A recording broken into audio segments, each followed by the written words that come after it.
Hi, I'm Zibby Owens, and you're listening to the award-winning podcast, Moms Don't Have Time to Read Books. Please sign up for my newsletter at zibbyowens.com for weekly updates about my podcasts, events, and more. Also, follow me on Instagram at Zibby Owens and also at Moms Don't Have Time to Read Books. And finally, join my virtual book club called Zibby's Virtual Book Club, which meets every other Tuesday at 2 p.m. Eastern Time until 3 p.m. and features half an hour of book club discussion followed by 30 minutes of Q&A with the author whose book we've just discussed.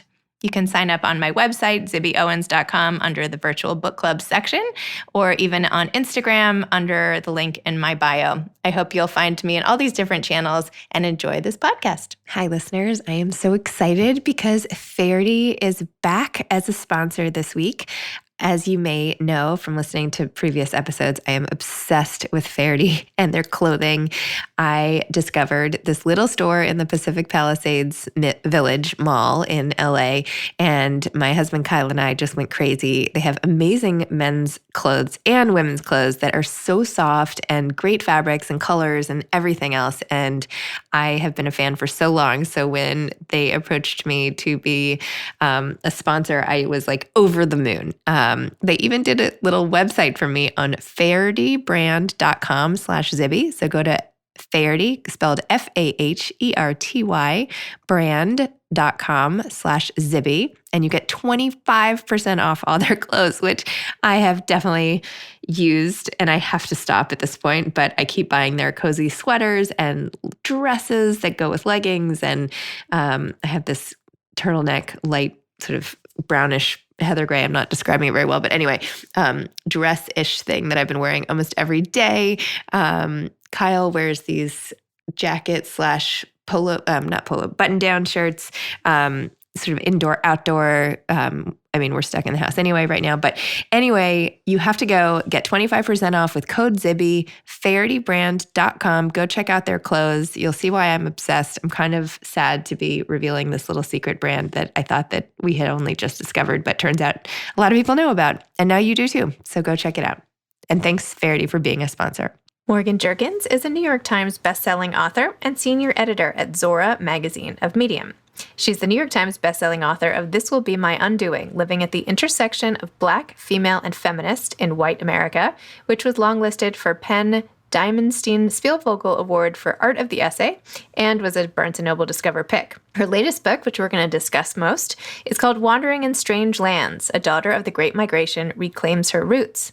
And her third book, Call Baby, a novel, is forthcoming from Harper Books in April of 2021. A former associate editor at Catapult, Jerkins has taught at Columbia University School of the Arts, Bennington College, and Leipzig University. Her short-form work has been published in The New Yorker, The New York Times, Elle, The Atlantic, The Guardian, and Esquire, among many others. She holds a Bachelor of Arts in Comparative Literature from Princeton University and an MFA from Bennington Writing Seminars. Born and raised in southern New Jersey, she's now based in Harlem, where she's currently developing TV and film projects. Welcome, Morgan. Thank you so much for coming on Moms Don't Have Time to Read Books to discuss Wandering in Strange Lands. I'm so excited to talk to you. Likewise. Wow, this was like a labor of love. This is a lot of travel and research and oh my gosh. So tell me about when you decided to write this book and why. And then I want to hear about the journey to getting all the information. Yeah, so it's going to be weird of how I got the inspiration for this book because the book went through many different iterations of what the scope was going to be. I will say that the impetus for the book began with a movie. It was Get Out. I was watching it in Magic Johnson Theater in Harlem, and there's a climactic scene where Daniel Kaluuya's character, the black male protagonist, has his hand around his white girlfriend's throat. And, she and his family has been trying to basically steal his body for the majority of the movie. And as soon as the police car pulls up, everybody gasps. Now, in a regular society, police would mean safety. Oh, yay, he's coming to arrest the white girl. But we as Black Americans know that the police often does not mean safety.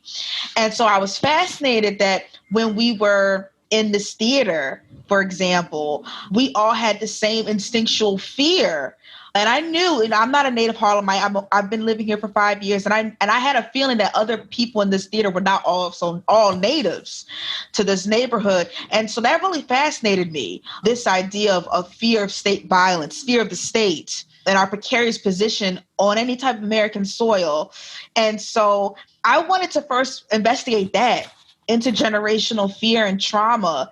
And when I spoke about that to friends of mine who are actually professors who are based in the Boston area, and this is after the book was sold, they told me, this sounds like a migratory story. That's how the book started to develop, not into just fear. That fear is a subcomponent, but these migratory patterns and how we are connected and also disconnected because of the violence of the state. And so that's how the scope grew. Wow. I actually thought what you just said was one of the most memorable parts of the book, and has applications for really everything in life, was how you can really pass down trauma from generation to generation, even if you haven't lived it yourself, which I didn't even realize could happen. So if I have like a traumatic experience, have I now doomed all my, you know what I mean? Like, when does it have to happen? Does it have to happen before you? It must have to happen before you have cancer. Is it just a societal thing? What do you think? I don't know, because, so late last year, I got the once in a lifetime opportunity to be a guest professor at Leipzig University in Germany. And when I was there, one of the classes I taught was a literature seminar on Black women's interiorities across the diaspora. And I had one student there, and I still think about him to this day. He was from Israel. And we were talking about the intergenerational trauma of slavery. And he was likening it to the intergenerational trauma of those who are the descendants of Holocaust survivors. And so, as I mentioned in my book, this research has already been investigated by those such as Dr. Rachel Yehuda, where she studied epigenetics and how trauma affects gene mechanisms through Holocaust survivors and their descendants. Well, then there was also Dr. Joy DeGruy, who coined the term post-traumatic slave disorder. It made me think about it, because it's like, if you have a whole generation of people who have undergone just unspeakable stress to their psyches and their bodies, how could they not pass that down to children? And so that was something that it's hard, because you think I'm my own person. And also because, America is very individualistic in a way, for better or for worse, right? Because of how we're dealing with or not dealing with the pandemic. But that really got me to thinking about certain things, certain fears that I had, certain trepidations that if I just listened to a conversation happening with my mother's and her siblings, or even my grandparents, I'm like, now I see the echoes and the rippling effects. And that's something that I really wanted to demonstrate in Wandering in Strange Lands, is just that echo that sort of happens from coast to coast, region to region, despite the fact that Black Americans are distinct, but also overlapping in terms of the disenfranchisement that we face. Wow. See, I thought maybe, for instance, with the Holocaust, it was when you're born, it was more environmental, that if you're born into a family where the parents had experienced a trauma, it was the environment, like all that energy that just sort of transmits when you're around people who have gone through something awful, versus does it actually shape your DNA? I don't know. It's so fascinating. Although then it's also sort of discouraging in a way, but hopefully, with all the progress that gets made, then the future generations can have that sort of lifted. Yeah, or just don't forget the history. That's another thing. Like, I remember I read this. I don't know if you saw this article. I think it was published last week, where so like 23% of Americans, like young adults, didn't think that the Holocaust happened or don't know about the Holocaust. And I'm like, are you kidding me right now? Like, there are people alive today whose parents were Holocaust survivors. What is going on with the public education system, or just the American education system, that we have forgotten? This is just, don't even depress me anymore. Yeah, okay. Sorry. I mean, I can't even go there. It's like people who think the pandemic is a hoax. I mean, there are just some people out there who just don't respond to facts and science, or, reality. And you can't really do much, right? I don't know. Right. But just to bring it back around to the book. And yes, please. I'll try to bring it back around to the book. But you see, that is something that I also wanted to elucidate in Wandering in Strange Lands. is the different realities that we inhabit. So a lot of times in African American communities, there can be a collision course between oral history, stuff that's passed around the communities, and what is actually documented. And sometimes for people who are from communities that are disenfranchised, communities that have been violated, they don't always take the documentation at face value because they often know who has the power of this documentation. Those who are generally white, privileged, with a lot of networks, and they're not. They're the complete opposite. So they had this suspicion. And that was something that I learned early on. Something that I always did before I traveled anywhere was that I got in touch with people from that area. I wanted them to know who I was, what publisher I had to deal with, my website, just so they knew that I was a real person. But also because, for example, when I went down to the Low Country, Georgia, and I was doing research on the Gullah Geechee communities, doing field research, one of the women there, she told me, we've had people come down here, interview us without our consent, turn our stories into scholarship without proper acknowledgement. So they'd already been violated. And because even though I was Black like them, I was coming from New York City. I was already a New York Times bestselling author.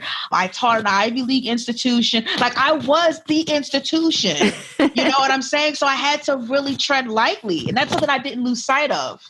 So Morgan, tell me more about your story. Tell me how you got started writing, how you became a bestseller. I mean, give me like the Cliff's Notes and all that stuff, because it's so impressive. I mean, everybody, just awesome. Thank you. So I thought that I wanted to be a doctor. My father is a doctor. Every time you ask a child, what they want to be, doctor, lawyer, whatever. I thought I wanted to be a doctor. I never wanted to be a doctor. Just throwing that out there. Science is not my thing. But anyway, so I have so much respect for you and doctors and everything else. Science wasn't even my thing either. I just love the narrative of people's lives and their bodies. But anyway, when I was in high school, I was bullied a lot, and I'm not a confrontational person. So I internalized a lot of that low self-esteem, and I wanted to escape. And because I didn't have a passport at the time, plus I was a minor, the only way I could escape was through fiction. So I just started every day when I get home, I'd hurriedly do my homework and I'd start writing fictitious stories as a way to cope. And I continued to do that well into college when I matriculated at Princeton. And I knew that I wanted to be a writer, but I had a lot of colleagues who were applying to med school, applying to law school, going into banking. And it was like, oh my God, am I going to waste my degree and I should maybe try to get a job at like Goldman Sachs or something like that? And when I graduated from college, I didn't get a job anywhere. I didn't get a job. I was applying for entry-level positions at publishing houses and literary agencies, assuming that would be my way in. And granted, I'd already done the unpaid internships. Like I was told you had to do unpaid internships in order to get a foothold, which, as you know, that puts a lot of economically disadvantaged people with the short end of the stick. But I did all of that, graduated from the #1 university in the country, still couldn't get a job. So I returned home, jobless, heartbroken. The only thing that I had as an anchor was that I was in an MFA program at Bennington, which is a low residency program. But I had some insecurities there because I was the youngest and I was the only Black person in my cohort. And I was like, oh my gosh, am I the token? Even though I had a wonderful experience there. And when I was online, I was spending just an extraordinarily large amount of hours online, particularly on Twitter. And I'd seen people my age exchanging content. And I was like, oh, you can exchange content and you can get paid for it?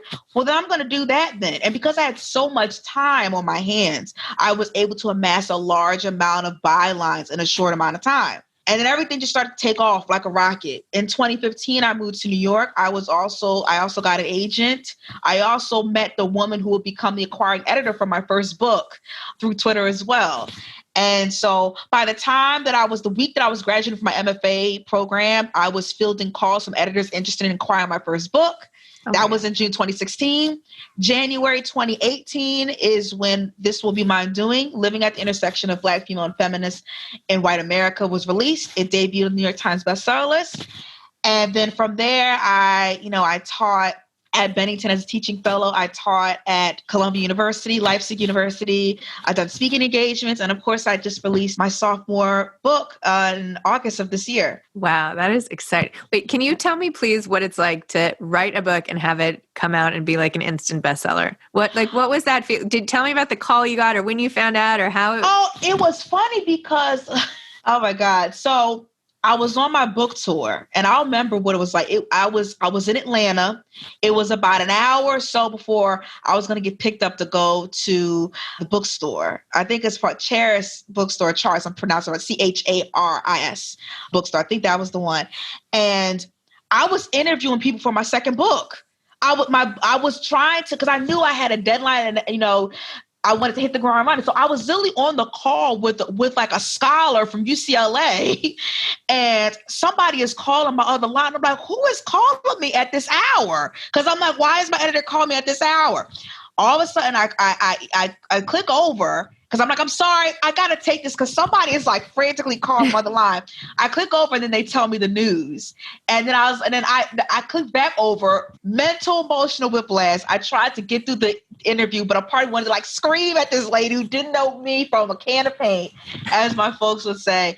And that's how it happened. Then on the way to the bookstore, I cried. I was in the car with my mom, had the book event. Family members showed up that lived in Atlanta. Friends of mine from college showed up. Then when I came back to the hotel, my publisher sent me flowers. And then I ordered room service with my mom. And then I passed out. It was the best. It was the best. But I mean, my experience as a debut author was incredible because I could not have asked for a better blowout. I knew that it was picking up steam because of the amount of anticipated lists that it was on. But in terms of just the book tour, the people that came out during my book tour and the reception, I mean, I would want that for any debut author. I was very lucky or very blessed. That's amazing. Mm-hmm. And now after that big tour with so much emotion and success and everything, now you have a book coming out into this much quieter time in life. How are you handling that transition? It doesn't feel quiet. Like for me, it was, I think it's been hard for everyone. And I know that I am surrounded by a lot of literary citizens who we could be a bit self-deprecating when promoting our work. I wrote this thing of some personal news when it's like huge professional news, or we often lament online about how weird we feel about promoting our stuff because we live in a society that often devalues art or devalues writing and especially devalues it as something that should be a monetary pursuit as well as a self-motivated, passionate one. And so it's a tricky balance. It's definitely a tricky balance when millions of people file for unemployment, stimulus checks that were sent months ago was only $1,200. It feels decadent to be like, I wrote this book and here I'd like you to write it. And so when my book was originally slated to come out May of this year, and I live in New York City, so New York was the epicenter of the virus. And so I always tell people that it was nothing like I had ever experienced before because I couldn't hear a thing. What I mean by that is that, I live near Central Park. I couldn't hear a dog bark. I didn't hear, a bus approaching its stop. I didn't hear people arguing on the street. The only thing I heard every single day or night rather was the ambulance sirens and me just praying that I didn't know anybody in those vehicles. I was surrounded by death. And so when the city went into lockdown mode, I'm just trying to get my head together. And so when my editors emailed me at the top of April and asked if we could push to August, I was happy about it. And usually I'm an impatient person. I'm like, let's go. But because I was trying to get myself prepared, like just emotionally prepared to reset for this different routine that I was going to have to do, I liked the extra time. But then as we know, as time went on, then George Floyd's murder happened. Then the protests happened. And all of a sudden, my book took on this different kind of urgency that none of us could have predicted, obviously. And so in the beginning, I was happy because I thought, August is great because I thought, silly me, that everything would be opened again. And also because there's so much traveling, August is time for vacation, I thought we could pitch it that way. But then because of the protests, then things started to be recalibrated and then things just started to move really quickly. So when you say that, it takes on like a quiet form, it didn't feel that way. at all, at all. I take it back. I shouldn't No, have said quiet. it felt quiet. Well, I mean, I'll say this. Like, I'll say it definitely felt quiet in the sense that, like, I'm a Gemini. I pride myself for being able to work a room anywhere I go. Like, I know that I could command attention and I project my voice in a way. And maybe it's because of like the insecurity complex of like being short, very short. So I try to project as much as I can. How short? I'm very short too. I'm 5 feet tall. Okay. So I'm 5'2", but every time people meet me, they're always like, "Oh, I thought you were taller than what you were." Not every time they say this, but a lot of times when people meet me, they're like, "Oh, I thought you were taller than what you were." And I'm like, "Well, I take that as a compliment because I guess my personality is large, but also because I know how easy it is to be invisible. Not only because of my height, but because I'm also a Black woman. So I guess it has something to do with it. But what I love going on book tours and going into bookstores because I can project. You can see people's gestures, their faces, the different like comments they make as you're telling your story, and you get energy from them. But when you're doing a Zoom call, you don't get that same interaction, even though you do feel tuned in because people do Q&A and stuff, but it's different because now you have to deliver twice as much energy and you're not going to get that back. So as I was doing these book tours in August, and even though they were only an hour long, I would be wiped out after them. Yeah. I can relate to that. It's also the contrast of like you're sitting in one place doing your normal life, and then all of a sudden your space has to completely transition, right? Right. Like, in a way where usually you go somewhere, like I'll go somewhere and have to like perform or be like on or whatever. And here I can just be in my like focused self. And then next thing you know, it's like, Right. And then, but also like, yeah, exactly. And then it's like, I think about, okay, so when I was in Atlanta, when it was announced that, you know, that I told the crowd that I just got on the bestseller list, you know what I'm saying? I was with them and like 20 minutes before it was go time, you know, you meet the booksellers. They're so nice. They show you around the store. They say, here's where your book is. Let us know if you want any water. You can say here if you want to decompress. And also like sometimes they have a resident dog, a resident cat. So that bookstore had a resident, you know, wiener dog. So it's like you saw the dog move in and out of the crowds as people are just like enjoying themselves. And it accounts for so much, you know, even when you're signing books, like that accounts for so much. And I'm not going to say I took it for granted, but it's just like, man, I would have loved to have like got my wardrobe together and like picked out the finest like makeup palettes to like go to the bookstore, and especially in August, you know what I mean? And then like go and have a nice wine spritzer with friends or family afterwards. You know what I mean? Like there's so much that could have been done, but you know what? But I'm lucky, like with you know, podcasts like this one, and also it's just like independent bookstores and booksellers, like we really got ourselves into shape because the thing about this whole time is it's unprecedented. It's not like you can go to somebody else and be like, well, what did you do during this time when it happened 12 years ago? None of us knows.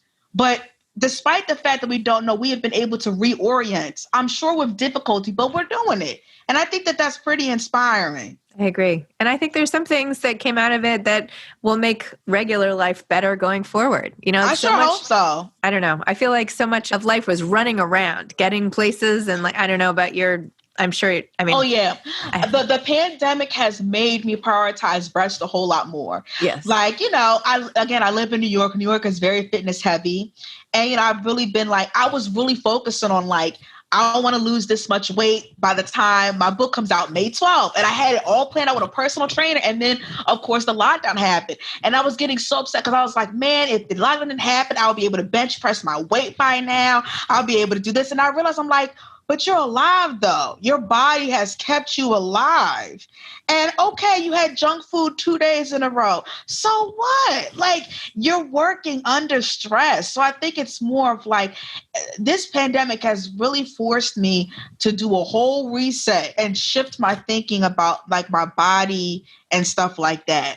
I've never even tried to bench press my own weight. So the fact that was a goal of yours, I applaud. I was getting there. It wasn't a goal, but I was like, when I started bench pressing like 110 pounds, I was like, I could get here. I was like, I could get here. I'm almost there. You know? I am like beyond impressed. Thank that you. is up there with the instant New York Times bestseller. But I don't know if I can bench press that now, though. Not anymore. So what advice would you have for aspiring authors? Oh, man, this is going to sound really weird, but if you have an idea in your mind that kind of makes you afraid, that's probably the one that you should investigate, I would say.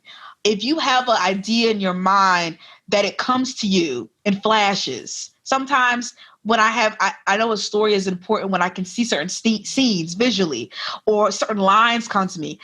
That if you don't write it down, it's going to keep pestering you. It's going to haunt you in a sense. So I would always tell writers that, but also like, don't ask for permission. And I say this especially for female writers or writers of color or female writers of color. Don't ask for permission. And that's the way that I had to be with my career. When I didn't get those jobs that I told you about, I definitely sulked, but I also was like, listen, I may not be the best writer out there, but I'm going to work harder than the best writer out there. So that involved me pitching relentlessly, getting rejected a lot, and doing it all over again, and just trying every single angle I could to shoot my shot, basically. So don't ask for permission. Don't wait for somebody to say, yes, that's a good idea. Go for it.